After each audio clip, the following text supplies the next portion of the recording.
सबसे पहला क्वेश्चन हमारे पास दिया गया है, क्या है कि निम्नलिखित में कौन धातु समानता मुक्त अवस्था में पाया जाता है। तो इसका जो करेक्ट आंसर होता है ऑप्शन नंबर डी Au, मतलब कि सोना, क्योंकि Au जो होता है, सोना जो होता है, किसी भी प्रकार के ऑक्साइड का निर्माण नहीं करता है और ना ही सल्फाइड की अवस्था में पाया जाता है। उसके बाद दूसरा प्रश्न जो पूछा गया था, क्या है कि निम्नलिखित में से कौन कथन सत्य है। क्या निम्नलिखित में से कौन कथन सत्य है। ऑप्शन नंबर ए सभी अयस्क खनिज है, सभी खनिज अयस्क है, एक खनिज अयस्क नहीं हो सकता या एक अयस्क खनिज नहीं हो सकता। इसका जो करेक्ट आंसर होगा माय डियर स्टूडेंट कि सभी अयस्क जो है क्या है, खनिज है। क्या सभी अयस्क खनिज है। Option number A is the correct answer. उसके बाद नेक्स्ट प्रश्न जो हमसे पूछा गया था 3 नंबर में प्रश्न है, क्या है 3 नंबर का प्रश्न कि निम्नलिखित धातुओं में किसके निष्कर्षण में वैद्युत धातु क्रम का उपयोग किया जाता है। तो इसका जो करेक्ट आंसर हो जाएगा क्या ऑप्शन नंबर डी सोडियम। क्या ऑप्शन नंबर डी सोडियम धातु के निष्कर्षण में वैद्युत धातु क्रम का उपयोग किया जाता है। उसके बाद 4 नंबर का प्रश्न है कि जिसमें 2 अलग अलग धातु उपस्थित रहते हैं वह अयस्क है। क्या किसमें 2 अलग अलग धातु उपस्थित रहते हैं वह अयस्क क्या है। तो वह अयस्क जो है क्या है, कॉपर पाइराइट है। ऑप्शन नंबर क्या हो जाएगा, डी हो जाएगा। उसके बाद अगला जो प्रश्न है इसमें पूछा गया था, क्या है कि यहाँ पे 1s2 2s2 2px1 2py1 और 2pz1 निम्नलिखित में से किस तत्व का इलेक्ट्रॉनिक विन्यास है। तो इसका जो करेक्ट आंसर हो जाएगा क्या हो जाएगा, नाइट्रोजन का इलेक्ट्रॉनिक विन्यास है। क्या है, नाइट्रोजन का।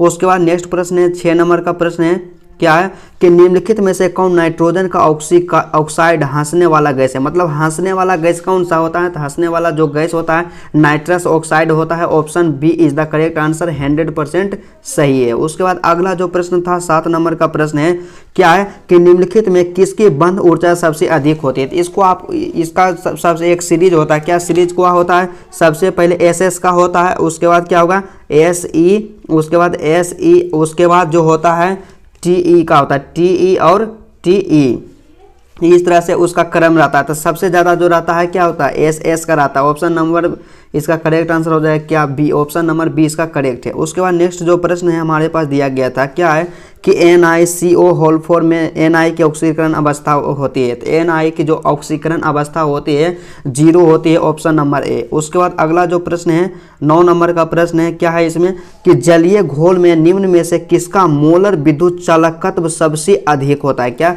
किसका मोलर विद्युत चालकत्व सबसे अधिक होता है। इसलिए इसका जो करेक्ट आंसर होता है ऑप्शन नंबर ए। उसके बाद नेक्स्ट प्रश्न है हमारे पास जो पूछा गया था, क्या K3FeCN के होल 6 का IUPAC नामकरण क्या होगा। तो इसका जो करेक्ट आंसर हो जाएगा my dear student option number D. क्या option number D potassium hexacyanoferrate.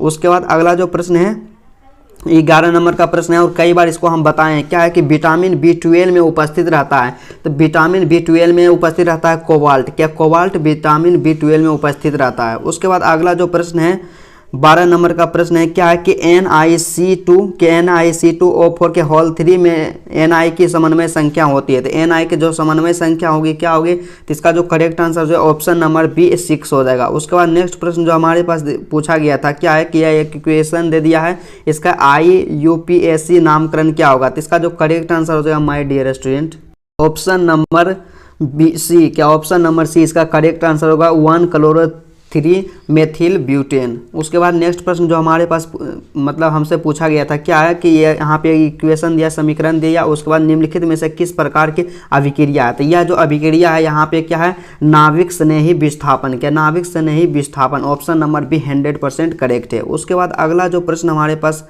पूछा गया था 15 नंबर का प्रश्न है यहाँ पे कि निम्नलिखित में से कौन ऑर्थोफॉस्फोरिक अम्ल का गुणसूत्र है। क्या निम्नलिखित में से कौन ऑर्थोफॉस्फोरिक अम्ल का गुणसूत्र है। तो इसका जो करेक्ट आंसर हो जाएगा ऑप्शन नंबर बी। क्या ऑप्शन नंबर बी इसका करेक्ट आंसर हो जाएगा क्योंकि माय डियर स्टूडेंट ऑर्थोफॉस्फोरिक अम्ल का जो गुणसूत्र होता है क्या होता है, H3PO4। Option number B. उसके बाद अगला जो प्रश्न है क्या है 16 नंबर में कि XeF4 की संरचना होती है। तो XeF4 की जो संरचना होती है वर्गतलीय होती है। उसके बाद नेक्स्ट प्रश्न है, क्या है कि निम्नलिखित में से कौन हाइड्रोजन धनात्मक ऑक्सीकरण पर अवस्था प्रदर्शित नहीं करता है। तो इसमें जो क्या है फ्लोरीन जो है धनात्मक ऑक्सीकरण अवस्था प्रदर्शित नहीं करता है। उसके बाद नेक्स्ट प्रश्न है, क्या है कि निम्नलिखित में से किसका बंध कोण छोटा होता है? क्या निम्नलिखित में से किसका बंध कोण सबसे छोटा होता है? तो इसका जो करेक्ट आंसर होगा H2TE। क्या H2TE? Option number D. क्या ऑप्शन नंबर डी H2TE का जो बंध कोण होता है सबसे छोटा होता है। उसके बाद अगला जो प्रश्न है क्या है कि निम्नलिखित में किसमें अयुग्मित इलेक्ट्रॉन की संख्या अधिकतम होती है? तो इसका जो करेक्ट आंसर हो जाएगा ऑप्शन नंबर डी Fe3+। उसके बाद अगला प्रश्न है 20 नंबर में पूछा गया था कि क्रोमियम की अधिकतम ऑक्सीकरण अवस्था होती है? क्या क्रोमियम की अधिकतम ऑक्सीकरण अवस्था होती है? क्रोमियम की जो अधिकतम ऑक्सीकरण अवस्था होती है +6 होती है, इसलिए इसका correct answer option number D. 21 number का प्रश्न हमारे पास दिया गया था, क्या है कि Cu2+ आयन में अयुग्मित इलेक्ट्रॉन की संख्या कितनी होती है? तो इसका जो करेक्ट आंसर हो जाएगा ऑप्शन नंबर ए। क्या एक? ऑप्शन नंबर बी क्या हो जाएगा? 1 होता है। क्या 1 होता है? उसके बाद अगला जो प्रश्न हमारे पास दिया गया था क्या है कि समप्रसारणी विलयन खाली स्थान के बराबर होते हैं। तो समप्रसारणी विलयन जो होते हैं मोलर सांद्रण के बराबर होते हैं। क्या मोलर सांद्रण के बराबर होते हैं? उसके बाद नेक्स्ट प्रश्न था क्या है HCl एवं H2O के एजियोट्रोपिक मिश्रण में रहता है? क्या एजियोट्रोपिक के मिश्रण में रहता है? तो इसका करेक्ट आंसर हो जाएगा कि ऑप्शन नंबर डी 20.2% HCl रहता है। 24 नंबर का प्रश्न है कि 96,500 कूलम का विद्युत आवेश CuSO4 के विलयन से मुक्त करता है? क्या विलयन से मुक्त करता है? तो इसका करेक्ट आंसर होगा ऑप्शन नंबर बी 31.76 ग्राम तांबा। उसके बाद अगला प्रश्न है क्या है कि अगला नेक्स्ट प्रश्न है कि चालकत्व सेल का सेल स्थिरांक होता है? तो चालकत्व सेल का सेल स्थिरांक जो होता है L/A होता है, ऑप्शन नंबर ए। उसके बाद नेक्स्ट प्रश्न है क्या है कि सेल मतलब एक यहाँ सेल दिया गया है का विद्युत वाहक बल 1.1 वोल्ट है, तो इसका कैथोड है। तो कैथोड जो यहाँ पे क्या है Cu है, तो इसलिए इसका करेक्ट आंसर हो जाए ऑप्शन नंबर बी। उसके बाद नेक्स्ट प्रश्न जो हमारे पास दिया गया था क्या है कि आयनीकरण का सिद्धांत किसने दिया था? आयनीकरण का जो सिद्धांत दिया था किसने दिया था? आर्हेनियम ने दिया था। उसके बाद नेक्स्ट प्रश्न हमारे पास है क्या है कि किसी पदार्थ की अभिक्रिया की दर निर्भर करती है? तो किसी पदार्थ की अभिक्रिया की दर जो निर्भर करती है किस पर निर्भर करती है? सक्रिय मात्रा पर निर्भर करती है, ऑप्शन नंबर डी।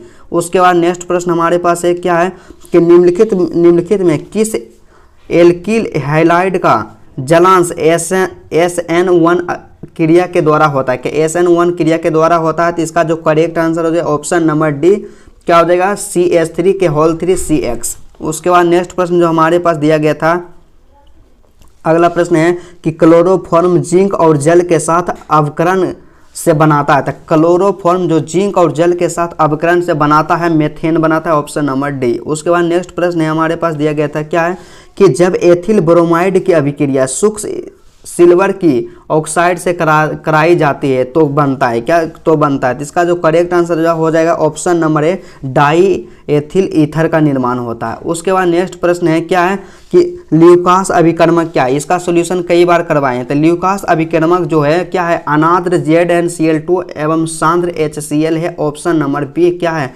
100% करेक्ट है। क्या ऑप्शन नंबर बी है 100% करेक्ट। उसके बाद अगला जो प्रश्न हमारे पास दिया गया था क्या है ब्यूटेन 2 ऑल है एक? क्या ब्यूटेन 2 ऑल एक है? तो इसका जो करेक्ट आंसर हो जाएगा माय डियर स्टूडेंट कि ब्यूटेन 2 ऑल है एक सेकेंडरी एल्कोहल। क्या secondary alcohol, option number B. उसके बाद नेक्स्ट प्रश्न हमारे पास दिया गया क्या निम्नलिखित में कौन टर्सरी एल्कोहल है? क्या निम्नलिखित में कौन टर्सरी एल्कोहल है? तो इसका जो करेक्ट आंसर होगा क्या ऑप्शन नंबर बी। उसके बाद नेक्स्ट प्रश्न है क्या है नेक्स्ट प्रश्न 35 नंबर का है। यहाँ पे दिया गया है एक समीकरण, इसका IUPAC नेम क्या होगा? तो इसका जो करेक्ट आंसर हो जाएगा क्या हो जाएगा ऑप्शन नंबर बी हो जाएगा क्या आइसोब्यूटिल एल्कोहल। क्या आइसोब्यूटिल एल्कोहल। उसके बाद नेक्स्ट प्रश्न जो हमारे पास दिया गया है क्या है पूछा गया था अगला प्रश्न कि एसिटिक अम्ल निम्नलिखित में किसके साथ एसिटाइल क्लोराइड नहीं बनाता है? तो एसिटिक अम्ल निम्नलिखित में से किसके साथ एसिटाइल क्लोराइड का निर्माण नहीं करता है? तो इसका जो करेक्ट आंसर हो जाएगा ऑप्शन नंबर डी। क्या ऑप्शन नंबर डी इसका करेक्ट आंसर होगा Cl2 के साथ। क्या Cl2 के साथ। उसके बाद अगला जो प्रश्न है क्या है कि एसिटामाइड होता है? एसिटामाइड क्या होता है? तो एसिटामाइड जो होता है उभयधर्मी होता है। क्या उभयधर्मी होता है, ऑप्शन नंबर सी। उसके बाद नेक्स्ट प्रश्न है अगला प्रश्न क्या है कि है एक मतलब ये इसमें बताना है कि क्या है। तो इसका जो करेक्ट आंसर हो जाए option number A primary amine है यहाँ पे, उसके बाद नेक्स्ट प्रश्न जो हमारे पास दिया गया है क्या है कि मेथिल एमीन को क्लोरोफॉर्म और एल्कोहलीय KOH के साथ गर्म करने पर बनता है। क्या एल्कोहलीय KOH के साथ गर्म करने पर क्या बनता है? इसका जो करेक्ट आंसर हो जाएगा ऑप्शन नंबर बी हो जाएगा, CH3CN का निर्माण होता है। उसके बाद अगला जो प्रश्न हमारे पास है क्या है कि निम्नलिखित में सर्वाधिक क्षारीय है। क्या निम्नलिखित में सर्वाधिक क्षारीय है? तो इसका जो करेक्ट आंसर हो जाएगा माय डियर स्टूडेंट के निम्नलिखित में सर्वाधिक क्षारीय जो होता है 2 डिग्री एमीन होता है। क्या 2 डिग्री एमीन होता है? अर्थात इसका जो करेक्ट आंसर होगा ऑप्शन नंबर डी, C2H5 के हॉल 2NH। उसके बाद अगला जो प्रश्न हमारे पास पूछा गया था, क्या पूछा गया था? नेक्स्ट प्रश्न 41 नंबर में क्या है कि प्रोटीन के हेलिकल संरचना निम्नलिखित में किसके द्वारा अस्थायी होता है? क्या किसके द्वारा अस्थायी होता है? तो इसका जो करेक्ट आंसर हो जाएगा ऑप्शन नंबर डी, हाइड्रोजन बंध के द्वारा। उसके बाद अगला जो प्रश्न यहाँ पे पूछा गया था क्या निम्नलिखित में कौन कीटोहेक्सोज है? क्या कीटोहेक्सोज है? तो इसका जो करेक्ट आंसर हो जाएगा क्या फ्रक्टोज जो है कीटोहेक्सोज है। उसके बाद नेक्स्ट प्रश्न है यहाँ पे दिया गया था क्या है कि निम्नलिखित में कौन प्रथम कोटि की अभिक्रिया नहीं है? क्या निम्नलिखित में से कौन प्रथम कोटि की अभिक्रिया नहीं है? तो इसका करेक्ट आंसर होगा ऑप्शन नंबर डी जो है प्रथम कोटि की अभिक्रिया नहीं है। उसके बाद नेक्स्ट प्रश्न है, अगला प्रश्न पूछा गया था क्या है कि किसी द्वितीय कोटि की अभिक्रिया के लिए वेग स्थिरांक की इकाई होती है। तो किसी द्वितीय कोटि अभिक्रिया के लिए वेग स्थिरांक की जो इकाई होती है क्या होती है? Mole inverse litre second inverse होती है। इसलिए इसका correct answer option number C. उसके बाद अगला जो प्रश्न यहाँ पे पूछा गया है क्या है कि किसी अभिक्रिया का वेग समीकरण इतना है तो अभिक्रिया की कोटि क्या होगा? तो हम लोग जानते हैं कि अभिक्रिया की कोटि निकालने के लिए क्या करते हैं कि x + y करते हैं, मतलब सभी को जोड़ देते हैं। तो यहाँ पे क्या है 1/2, इसमें भी क्या है 1/2, प्लस कर देंगे 1/2 बराबर क्या आ जाएगा 1 आ जाएगा। तो इसका जो करेक्ट आंसर हो जाएगा ऑप्शन नंबर डी 1। उसके बाद नेक्स्ट प्रश्न जो यहाँ पे पूछा गया था क्या है कि फ्रेडरिक के अधिशोषण समताप के अनुसार, क्या फ्रेडरिक के अधिशोषण समताप के अनुसार क्या होता है कि x/m बराबर Kp के power 1/n। Option number A इसका करेक्ट होगा। उसके बाद अगला जो प्रश्न यहाँ पे है क्या है कि दूध है। तो दूध क्या है? दूध जो है एक जल में परिक्षेपित वसा है। क्या दूध जो है जल में परिक्षेपित वसा है। 48 नंबर का प्रश्न पूछा गया था कि क्या कि निम्नलिखित में कौन लायोफिलिक कोलाइड है? तो लायोफिलिक जो कोलाइड है क्या है? गम होता है। क्या गम जो होता है लायोफिलिक कोलाइड होता है। उसके बाद नेक्स्ट प्रश्न है क्या है कि हाइबर विधि द्वारा अमोनिया के उत्पादन में निम्नलिखित में किस उत्प्रेरक का उपयोग होता है? तो हाइबर विधि के द्वारा जब अमोनिया का उत्पादन करते हैं तो उसमें उत्प्रेरक के रूप में Fe+MO का उपयोग करते हैं, ऑप्शन नंबर बी। उसके बाद नेक्स्ट प्रश्न जो है क्या है कि विटामिन जो खून को अस्कंदित होने में मुख्य भूमिका निभाता है उसे कहते हैं। तो विटामिन जो खून को अस्कंदित होने में मुख्य भूमिका निभाता है उसे कहते हैं विटामिन के, मतलब विटामिन के कारण जो खून जो होता है अस्कंदित होता है। उसके बाद नेक्स्ट प्रश्न है यहाँ पे क्या है क्लोरोलएमीन टी है एक। क्या क्लोरोलएमीन टी एक है क्या है? ऑप्शन नंबर इसका एक करेक्ट आंसर हो जाएगा क्या डिसइनफेक्टेंट। 52 नंबर में प्रश्न पूछा गया था क्या है कि हाइड्राजीन एक दवा है जिसका उपयोग निम्नलिखित में किसके इलाज में किया जाता है? तो हाइड्राजीन एक दवा है, इसका जो उपयोग होता है ट्यूबरकुलोसिस में। क्या ट्यूबरकुलोसिस में हाइड्राजीन नामक दवा का उपयोग किया जाता है। उसके बाद अगला जो प्रश्न है क्या है कि निम्नलिखित में कौन एक एल्कालाइड है? क्या निम्नलिखित में कौन एक एल्कालाइड है? तो इसका जो करेक्ट आंसर होगा ऑप्शन नंबर डी, इनमें से सभी जो क्या है एल्कालाइड है। उसके बाद नेक्स्ट प्रश्न जो है 54 नंबर का क्या है कि निम्नलिखित में कौन प्राकृतिक रबर है? तो प्राकृतिक रबर जो होता है क्या होता है आइसोप्रीन है। क्या आइसोप्रीन एक प्राकृतिक रबर है। उसके बाद 55 नंबर का प्रश्न है क्या है कि एक कच्चा पदार्थ जो नायलॉन बनाने में प्रयुक्त होता है। क्या एक कच्चा पदार्थ जो नायलॉन बनाने में प्रयुक्त होता है तो उसे कहते हैं एडिपिक अम्ल कहते हैं। क्या एडिपिक अम्ल जो होता है नायलॉन बनाने में प्रयुक्त होता है और ये एडिपिक अम्ल जो है एक कच्चा पदार्थ है। उसके बाद अगला जो प्रश्न है यहाँ पे क्या है कि F2C या CF2 मतलब CF2 निम्नलिखित में किसका मोनोमर है? तो इसका जो करेक्ट आंसर हो जाए क्या होगा टेफ्लॉन का मोनोमर है। क्या टेफ्लॉन। उसके बाद अगला जो प्रश्न है क्या है कि हीरा निम्नलिखित में किस प्रकार का रवा है। तो हीरा जो है क्या सहसंयोजक रवा है, क्या सहसंयोजक ठोस है या सहसंयोजक रवा है। उसके बाद नेक्स्ट प्रश्न जो है यहाँ पे क्या है कि NaCl की संरचना है, क्या NaCl की संरचना है। तो NaCl की जो संरचना होती है फलक केंद्रित घनाकार, क्या फलक केंद्रित घनाकार होती है, ऑप्शन नंबर बी। उसके बाद अगला प्रश्न है क्या है कि निम्नलिखित में कौन रवाहीन ठोस है। इसका जो करेक्ट आंसर हो जाए क्या कांच जो है रवाहीन ठोस है, ऑप्शन नंबर डी। उसके बाद नेक्स्ट प्रश्न है हमारे पास क्या है कि अष्टफलीय रिक्ति कितने गोलों से घिरी होती है। तो अष्टफलीय जो होती है 6 गोले से घिरी होती है।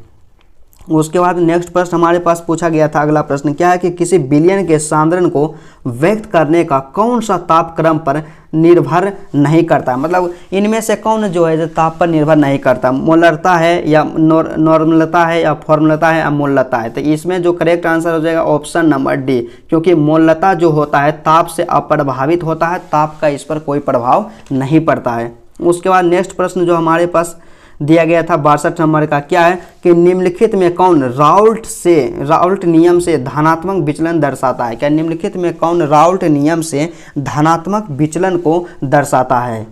इसका जो करेक्ट आंसर हो जाएगा ऑप्शन नंबर ए, क्या ऑप्शन नंबर ए C6H6 तथा C6H5CH3। उसके बाद नेक्स्ट प्रश्न जो हमसे पूछा गया था क्या है 63 नंबर का प्रश्न है क्या है कि किसी विलयन के प्रसरणी दाब को निम्नलिखित में से किस समीकरण के द्वारा सूचित किया जाता है। तो सबसे पहला क्या कि हम लोग जानते हैं कि प्रसरणी दाब बराबर क्या होता है कि पाई बराबर होता है, पाई बराबर CRT होता है, क्या पाई बराबर CRT, और यहाँ से हो जाएगा क्या पाई बटा C बराबर RT। इसलिए इसका करेक्ट आंसर हो जाएगा ऑप्शन नंबर बी, क्या ऑप्शन नंबर बी इसका करेक्ट आंसर हो जाएगा पाई बटा C बराबर RT। उसके बाद 64 नंबर का प्रश्न पूछा गया था क्या है कि निम्नलिखित में किसकी अभिक्रिया एल्किल हैलाइड से कराने पर ईथर बनता है, क्या ईथर बनता है। इसका करेक्ट आंसर हो जाएगा ऑप्शन नंबर ए सूक्ष Ag2O से। उसके बाद अगला जो प्रश्न है क्या है यहाँ पे एक समीकरण दिया गया है, इसका IUPAC नेम बताना है कि क्या होता है। यदि आप इसका ऑप्शन नंबर बी मारे हैं तो करेक्ट आंसर होगा कि 100% करेक्ट आंसर इसका होगा ऑप्शन नंबर बी, क्या ऑप्शन नंबर बी इसका करेक्ट आंसर है क्या है 3 हाइड्रोक्सी ब्यूटेनॉल। उसके बाद नेक्स्ट प्रश्न जो हमारे पास पूछा गया था 59 अगला प्रश्न है क्या कि संतृप्त मोनोकार्बोक्सिलिक अम्लों का सामान्य सूत्र होता है, क्या संतृप्त मोनोकार्बोक्सिलिक अम्लों का जो सामान्य सूत्र होता है क्या होता है।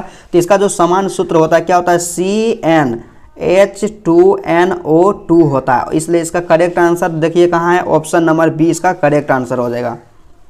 उसके बाद अगला जो प्रश्न है लास्ट प्रश्न है हम यहाँ पे दिया गया है क्या है कि फॉर्मिक अम्ल एवं फॉर्मिक डिहाइड को निम्नलिखित में किसके द्वारा विभेद किया जा सकता है। तो फॉर्मिक अम्ल तथा फॉर्मिक डिहाइड को किसके द्वारा विभेद किया जाता है, सोडियम बाइकार्बोनेट के द्वारा क्या किया जाता है, विभेद किया जाता है उसमें।